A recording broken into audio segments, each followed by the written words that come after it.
Hello and welcome to all. नमस्कार दोस्तों, एक बार फिर से स्वागत है इस ऑनलाइन शिक्षा के परीक्षा विद रजत चैनल पर। और हम लोग लगातार पढ़ रहे हैं प्रीवियस ईयर जो एसएससी जीडी के क्वेश्चंस हैं उनका अच्छे से अभ्यास कर रहे हैं। उसी कड़ी में हम लोग आज एक टॉपिक पढ़ने वाले हैं जिसका नाम है मार्शल आर्ट, है ना। हम लोग पढ़ेंगे मार्शल आर्ट के बारे में। मार्शल आर्ट का मतलब होता है युद्ध कला।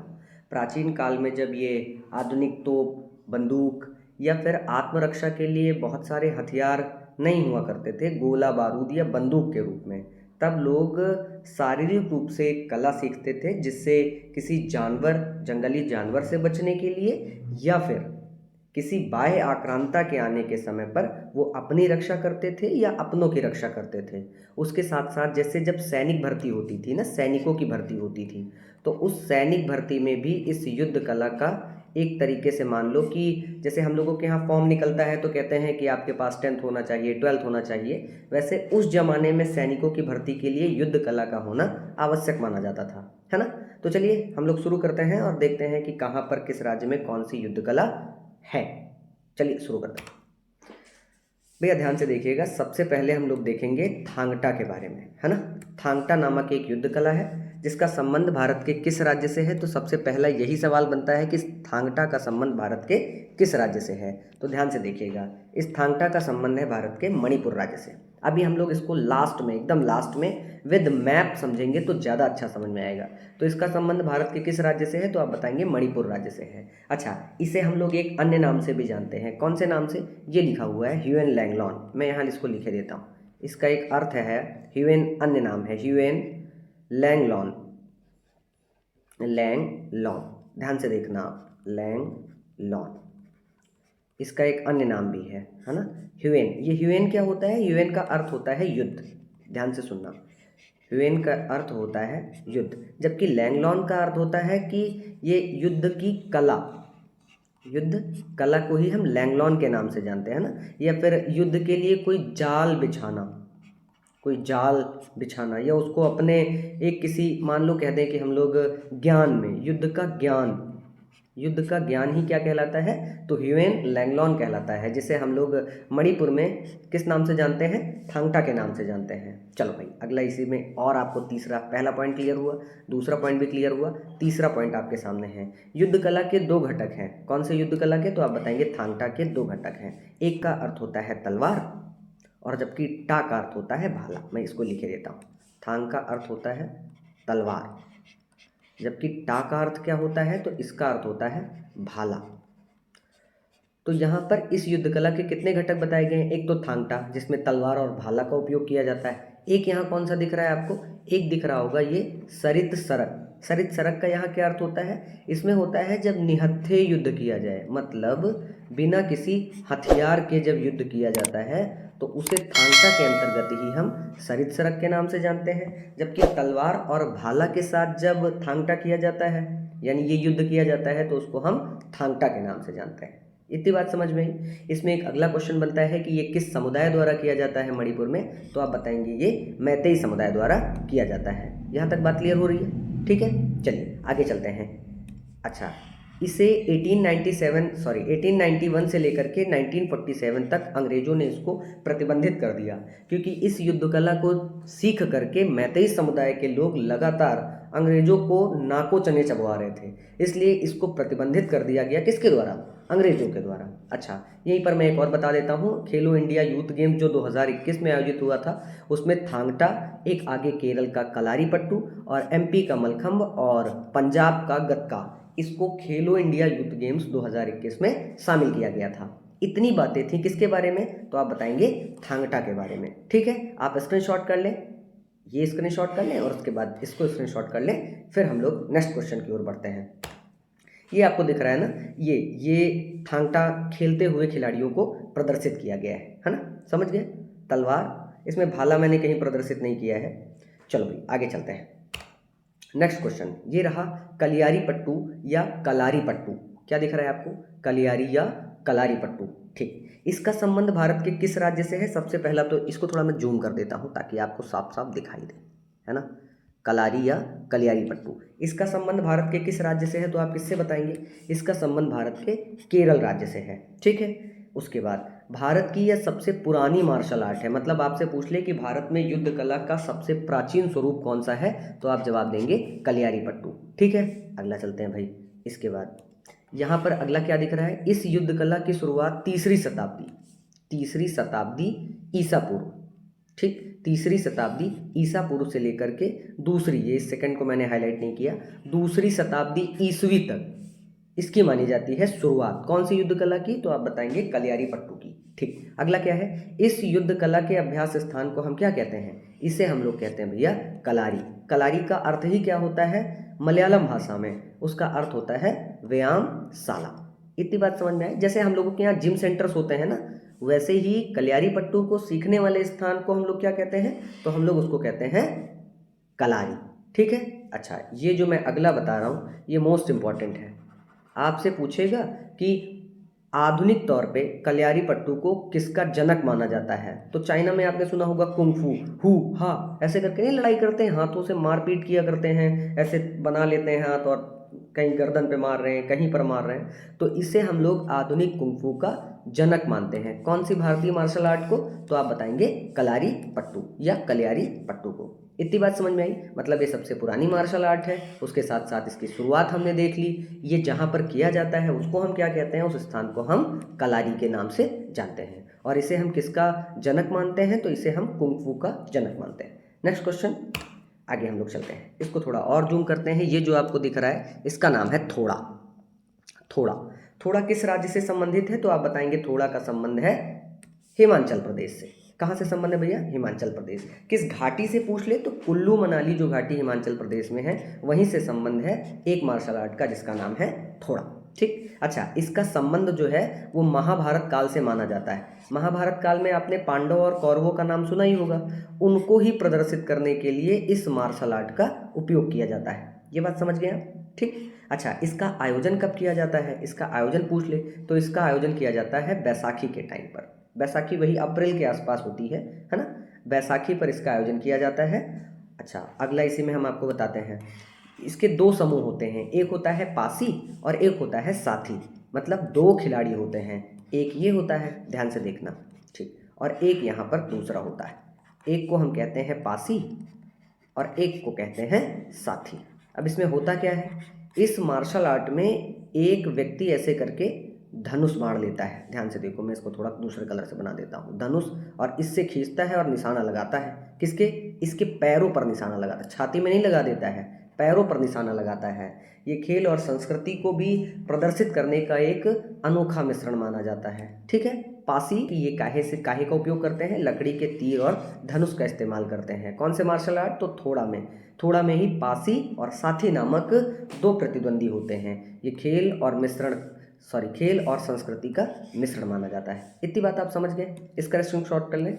मैं आपको इधर भी दिखा देता हूँ, ये थोड़ा है और हिमाचल प्रदेश का है। ठीक, नेक्स्ट क्वेश्चन हम लोग चलते हैं भाई। अच्छा यहाँ पर आगे हम आपको दिखाते हैं, ये रहा काठी सामू, दिखा आपको काठी सामू। काठी सामू का संबंध कहाँ से है, तो आप बताएंगे इसका संबंध है भैया आंध्र प्रदेश से। कहाँ से है, तो आप बताएंगे आंध्र प्रदेश से। ठीक, तलवारों का प्रयोग किया जाता है काठी सामू में, तलवार का बहुतायत प्रयोग किया जाता है इस काठी सामू में। अच्छा मैंने इसके पीछे आपको फोटो नहीं दिखाया थोड़ा वाला, एक मिनट में आपको फोटो दिखाता हूँ।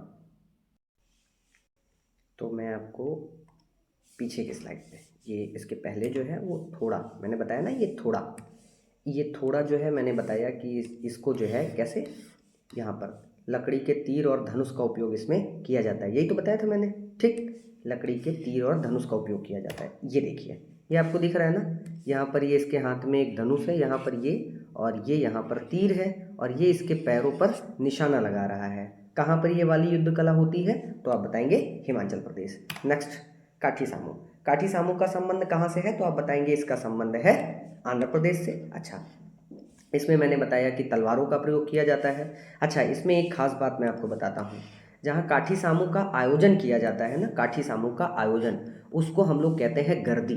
क्या कहते हैं, गर्दी के नाम से जानते हैं। जैसे हम लोग क्रिकेट खेलते हैं तो हम लोग पिच पर खेलते हैं भाई, ये ऐसे करके स्टेडियम होता है, यहाँ पर बनी होती है पिच, और जहाँ पर ये आपने अभी जिस युद्ध कला का नाम सुना काठी सामू, इसका आयोजन जिस स्थल पर किया जाता है उसको हम क्या कहते हैं, गर्दी के नाम से जानते हैं। अच्छा जिस चीज़ का प्रयोग किया जाता है, जिस छड़ी का प्रयोग किया जाता है इस खेल में, उसको हम लोग क्या कहते हैं? उसको हम लोग कहते हैं वैरी। एक टर्म आपको यहाँ ये मिला वैरी। एक अगला टर्म मिल रहा है गरेजा। ये गरेजा क्या होता है? तो गरेजा एक व्यक्ति जो 4 तलवार रखता है। आपने बाहुबली मूवी देखी है? उसमें वो अमरेंद्र बाहुबली 3 उंगलियों से निकाल करके तीर चलाता है, देखा था ना आपने? वैसे ही इसमें एक व्यक्ति जो 4 तलवार रखता है काठी सामू में, उसे हम गरेजा के नाम से जानते हैं। अच्छा, ये मैंने बताया था आपको कि मुख्यतः यहाँ पर जो सैनिक लोग होते हैं उनके परिवार के लोग इस युद्ध कला को करते हैं ताकि उन्हें भी राजा की सेवा में भर्ती कर लिया जाए। तो अभी आपने कौन सी युद्ध कला देखी? तो आपने देखा है काठी सामू। काठी सामू कहाँ का है? आंध्र प्रदेश का। ठीक है, आगे चले हम लोग। चलिए भाई, नेक्स्ट क्वेश्चन। अच्छा, अगला कौन सा दिख रहा है? मलखम्ब। ये मलखम्ब कौन सा है भाई? तो मध्य प्रदेश से। कहाँ से संबंध है इसका मलखम्ब का? आप बताएंगे मध्य प्रदेश से इसका संबंध है। अच्छा, इसकी जो उत्पत्ति है, जहाँ से ये शुरू हुआ, वो भारतीय उपमहाद्वीप से ही ये मलखम्ब स्टार्ट हुआ था। इसमें क्या होता है? इसमें जो खिलाड़ी होते हैं वो किसी खंबे, बेंत या रस्सी से लटक कर कोई करतब दिखाते हैं, जिम्नास्ट का काम करते हैं। आपने देखा होगा अपनी गलियों में भी कुछ बच्चे, जैसे मान लो यहाँ पर एक पोल हो जाता है, यहाँ एक पोल हो जाता है, इस पर रस्सी बांध देते हैं, फिर कोई लड़की चलती रहती है, वो भी एक मलखम्ब का ही एक उदाहरण है। लेकिन ये मुख्यतः एक पोल पर किया जाता है। अभी मैं आपको फोटो के माध्यम से समझाता हूँ। अच्छा, ये 2 शब्दों से मिलकर के बना है। कौन सा? मल और खम्ब। मल का अर्थ क्या होता है? तो आप बताएंगे मल्ल का अर्थ होता है पहलवान। मैं यहाँ लिखे देता हूँ। मल्ल का अर्थ होता है भाई पहलवान, जो इसको करता है, जो इसमें करतब दिखाता है, पहलवान। और खम्ब तो आप जानते हैं, किसी खम्बे पर जब किया जाता है तो उसको हम लोग कहते हैं खम्ब, मलखम्ब। इतनी बात समझ में? मलखम्ब का अर्थ क्या होता है मैंने आपको समझा दिया। ठीक, आगे हम लोग चलते हैं। मलखम्ब कहाँ का है? तो आप बताएंगे मध्य प्रदेश का है। मैं आपको स्क्रीन पर दिखाता हूँ। ये लड़के आपको दिख रहा है? देखो यहाँ पर एक पोल है, ये आपको पोल दिख रहा है? यहाँ पर मैं आपको पोल दिखाता हूँ। ये आपको पोल दिख रहा है? इस पोल पर इन बच्चों द्वारा देखो बहुत सारे करतब दिखाए जा रहे हैं। दिखाए जा रहे हैं कि नहीं दिखाए जा रहे हैं? इसे ही हम लोग कहते हैं मलखम्ब। अच्छा, एक मैं यहाँ बात बताऊँ दूँ, अगर ये मध्य प्रदेश ऑप्शन में ना मिले तो फिर आपको एक और मिलेगा, महाराष्ट्र, उससे जुड़ा हुआ है। तो मलखम्ब दोनों जगह किया जाता है, मध्य प्रदेश और महाराष्ट्र। प्रियोरिटी पर किसको रखेंगे? मध्य प्रदेश को रखेंगे। ठीक है, आगे चलें।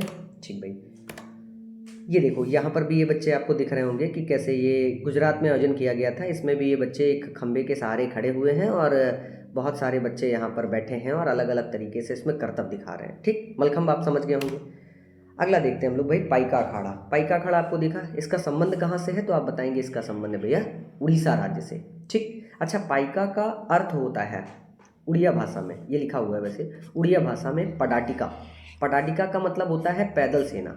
उस टाइम पर पैदल सेना जो करतब दिखाया करती थी उसे ही हम लोग पाइका अखाड़ा के नाम से जानते हैं। इसका आयोजन किस अवसर पर मुख्यतः किया जाता था? तो आप बताएंगे दशहरे के अवसर पर इसका आयोजन किया जाता था।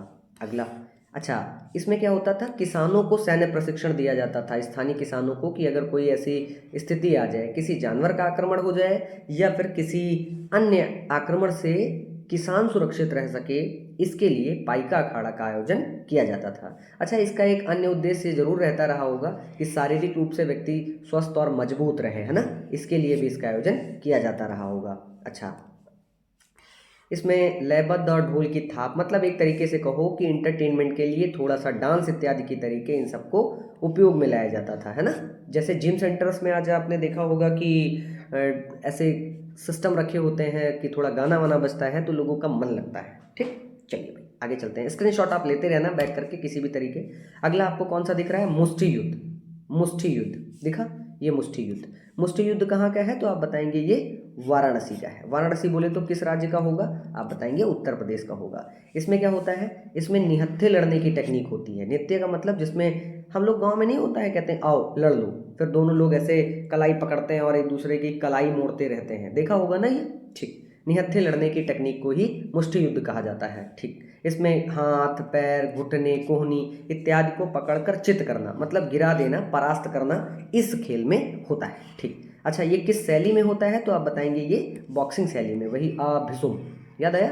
आ भिसुम, छोटे रहते हैं हम लोग लड़ाई करते हैं तो जब तक मुंह से आ भिसुम नहीं निकलता है तब तक कोई लड़ाई पूरी ही नहीं होती है, चाहे मार ही खा रहे हों लेकिन आ भिसुम ये एक बड़ा कॉमन टर्म होता है। ठीक भाई, मुष्टि युद्ध समझ गए। इसका संबंध कहाँ से है तो आप बताएंगे इसका संबंध उत्तर प्रदेश से है। उत्तर प्रदेश में कहाँ से है तो वाराणसी से है। ठीक भाई, आगे चलते हैं।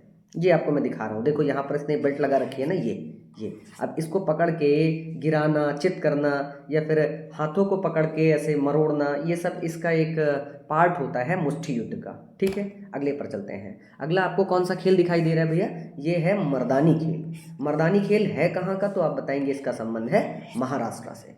आपसे पूछ ले मर्दानी कहाँ का है तो आप बताएंगे महाराष्ट्र का खेल है। ठीक भाई, आगे चलते हैं।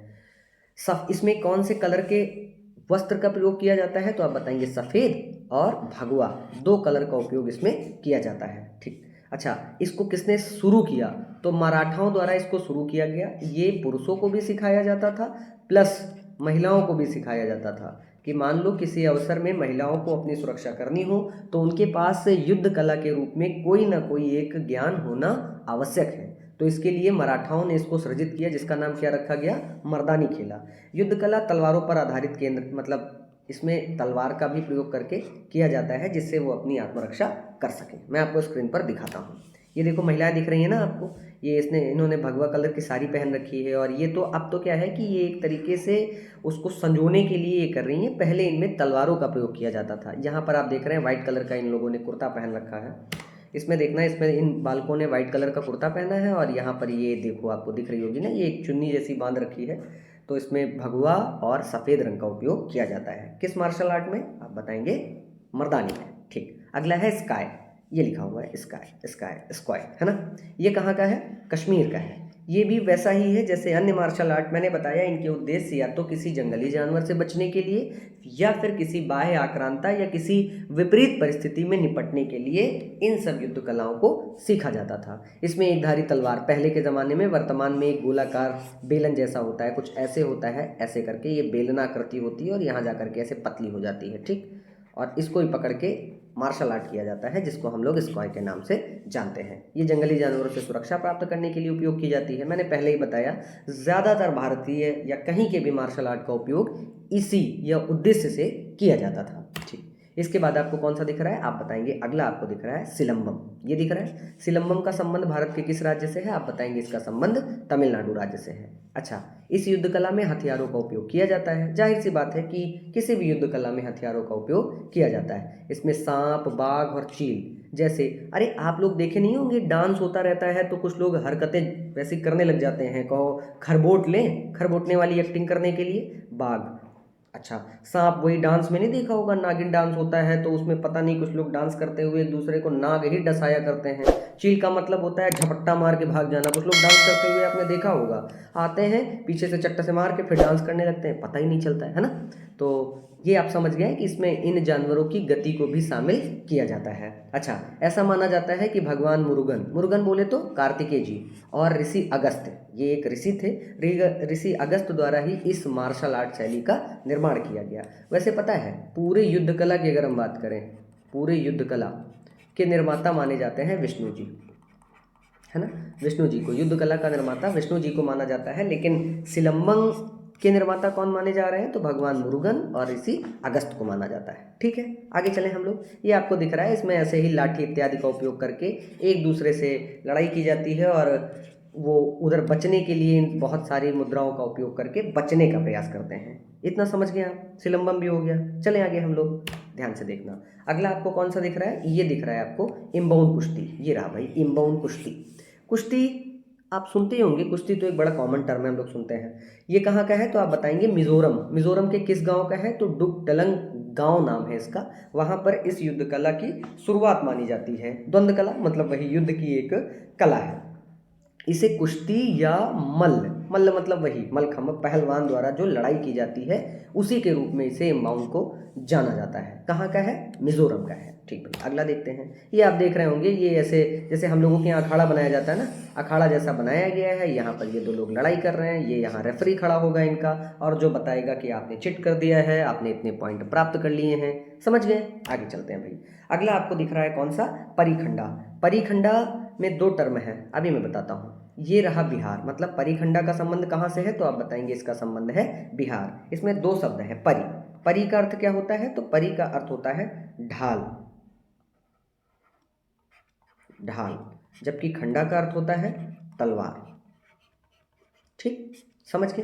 परी का अर्थ होता है ढाल, जबकि खंडा का अर्थ होता है तलवार। इतनी बात समझ गए हैं। इसमें भी पक्षी और जानवरों की हरकतें शामिल होती हैं, जिसमें वो जैसे मान लो कि क्या करता है कि जैसे बाघ की चाल चल के दिखाता है ना। या फिर आपने क्या करते हैं ये लोग, जैसे मान लो पैर की उंगलियां होती हैं, उन उंगलियों से कुछ गिट्टी कंकड़ उठा करके प्रदर्शन करना कि मैंने पैर के अंगूठे से इतना बड़ा पत्थर उठा दिया है ना। हाथी की चाल चल के दिखाना, हाथी की चाल चलते हुए तो क्या ही लगते होंगे, हाँ। अच्छा, और क्या करते हैं ये, जैसे ऐसे यही बहुत सारे पक्षी और जानवरों की नकल करते हैं, हरकतें करते हैं। कौन से मार्शल आर्ट में, आप बताएंगे परिखंडा। कहाँ पर ये है, तो आप बताएंगे बिहार में। ये देखो आपको दिख रहे होंगे ना, ये दोनों आपस में लड़ाई कर रहे हैं। ये यहाँ पर दिख रहा है कि इसने ये तलवार, हालांकि ये छद्म शस्त्र होते हैं तो तलवार की भांति, और ढाल लिए हैं। ढाल वही होता है जो गोलाकृति में होता है, जिससे बचा जाता है। समझ गए, तलवार और ढाल दो चीज़ें आपको समझ में आई, दोनों का उपयोग इसमें किया जाता है। अच्छा, अगला कौन सा दिख रहा है, अगला आपको दिख रहा है भैया वर्मा कलाई। वर्मा कलाई का संबंध भारत के किस राज्य से है, तो आप बताएंगे इसका संबंध है तमिलनाडु राज्य से। किस राज्य से, तमिलनाडु। इसमें क्या किया जाता है, जो शरीर के प्रेशर पॉइंट होते हैं जिन्हें हम वर्म कहते हैं, इन वर्म पर आघात किया जाता है, मतलब उन पर प्रहार किया जाता है, उन पर दबाव डाला जाता है और व्यक्ति को नुकसान पहुंचाया जाता है। जैसे मान लो कि किसी की कलाई को पकड़ लिया जाए और जहां पर खूब तेज रक्त का प्रवाह होता है वहां पर तेज से अंगूठे से दबाया जाए, तो इससे अगला व्यक्ति छटपटाएगा और हार स्वीकार कर लेगा। ये किस राज्य में ऐसा होता है, तो आप बताएंगे तमिलनाडु राज्य में ऐसा होता है। समझ गए यहाँ पे वाली बात। ठीक भाई, आगे चलते हैं हम लोग। वर्मा कलाई के बाद मैं आपको दिखाता हूँ, ये देखो यहाँ पर आपको ये कुछ प्रेशर पॉइंट्स दिखाई दे रहे होंगे, है ना, दिख रहा है। यहाँ पर आप कुछ कुछ प्रेशर पॉइंट्स इसके देख रहे होंगे, जैसे इसके नाक पे, सिर पे, गले पे, हर जगह पर जहाँ पर दाब बनाया जाए, ये आपने देख लिया है। इन्हीं सब शरीर के हिस्सों पर दाब बनाने का प्रयास किया जाता है। समझ गए यहाँ पे वाली बात। आगे चलें। ठीक भाई, लाठी खेला, अगला आपको दिख रहा होगा लाठी खेला। ये कहाँ का मार्शल आर्ट है, तो आप बताएंगे इसका संबंध है बंगाल तथा पंजाब से। लाठी खेला, जिसमें आपने देखा होगा कुछ लोग लाठी को लेकर के आगे पीछे ऊपर नीचे दाएं बाएं सब तरफ घुमाया करते हैं। ये बंगाल और पंजाब में बहुत ज़्यादा प्रचलित है। अच्छा, इस खेल का जो अभ्यासी होता है उसे हम किस नाम से जानते हैं, तो आप बताएंगे उसे हम लोग लठियाल कहते हैं। क्या कहते हैं भैया, लठियाल के नाम से जानते हैं। तो पंजाब में ही और बंगाल में दोनों जगह कौन सा खेल होता है, लाठी खेल होता है। ठीक, ये देखो आपको दिख रहा होगा, ये बांग्लादेश का है वैसे पोर्ट्रेट पिक्चर। ये इसमें ये देखो लाठी है और इसमें करतब दिखाते हैं ये लोग और लाठी को बार बार घुमाते रहते हैं। चलो भाई, अगला कौन सा, गतका आपको दिख रहा है, ये रहा गतका। गतका का संबंध भारत के किस राज्य से है, तो आप बताएंगे पंजाब राज्य से है। इस युद्ध कला में तलवार तथा लाठी लड़ने के कौशल और आत्मनियंत्रण को आत्मसात करता है। मतलब आप तलवार और लाठी से लड़ाई करें, ये आपको कौशल प्रदर्शित करना है और साथ में आप संयमित रहें, आत्मनियंत्रण का भी प्रदर्शन करें। कौन से मार्शल आर्ट में, गतका में।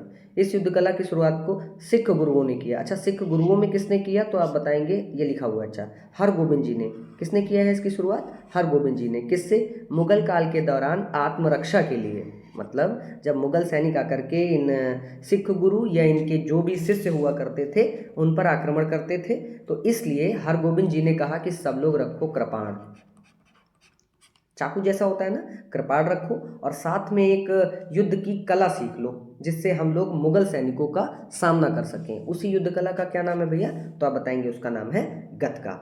इतनी बात समझ गए। ठीक, मैं आपको दिखाता हूँ। देखो, ये ज़्यादातर सिखों को ही यहाँ पर प्रदर्शित किया है। ये लोग अभी तो क्या है, ये छद्म शस्त्रों के रूप में इनका उपयोग करते हैं। पहले ये हथियार रखा करते थे, लेकिन जब 1958 में हथियारों के लिए कानून बन गया, तब से ये लोग इन युद्ध कलाओं को प्रदर्शित करने के लिए छद्म शस्त्र मतलब झूठ मूठ के हथियारों का उपयोग करते हैं। ये आपको दिख रहा होगा ना, ये देखो कहीं कहीं पर ब्लेड्स का भी यूज़ करते हैं और इसको घुमाकर एकदम साए साए चला करके दिखाते हैं। किस युद्ध कला में, तो आप बताएंगे ये था हम लोगों के लिए एक बहुत बेहतरीन। अब हम लोग लास्ट में एक बात सीखने वाले हैं, एक मैप। तो ये रहा मैप और इसके माध्यम से हम लोग देख लेंगे कि कहाँ पर कौन सी मार्शल आर्ट है। ध्यान से देखना। सबसे ऊपर हम लोगों ने देख लिया है J&K में स्काई दिख रहा है आपको, यहाँ पर आपको थोड़ा दिख रहा है, थोड़ा कहाँ है, हिमाचल प्रदेश का है। और ये पंजाब के दो है, लाठीखेला और गत्का। यूपी में क्या दिख रहा है आपको, ये देखो, यूपी में दिख रहा है क्या, मुष्टि युद्ध। अच्छा, परीखंडा कहाँ का है, बिहार का है। मलखम एमपी हो गया, मर्दानी महाराष्ट्र हो गया, कलियारीपट्टू केरल, सिलंबम और वर्मा कलाई दो कहाँ पर है, तमिलनाडु में है। जबकि काठी सामू कहाँ का है, तो आप बताएंगे आंध्रा का है। और पाइका अखाड़ा कहाँ का है, तो आप बताएंगे उड़ीसा का है। लाठीखेला पश्चिम बंगाल, इम्बाउन कुश्ती मिजोरम, थांगटा मणिपुर। इतने आपको दिमाग में रखने हैं, आप इसका स्क्रीनशॉट कर लें और चीज़ों को ऐसे ही याद रखें। तो होप शोप आपको चीज़ें अच्छे से समझ में आई होंगी। और तो चलिए हम लोग मिलते हैं फिर नेक्स्ट वीडियो में। थैंक्स फॉर वॉचिंग, मिलते हैं किसी नेक्स्ट वीडियो में।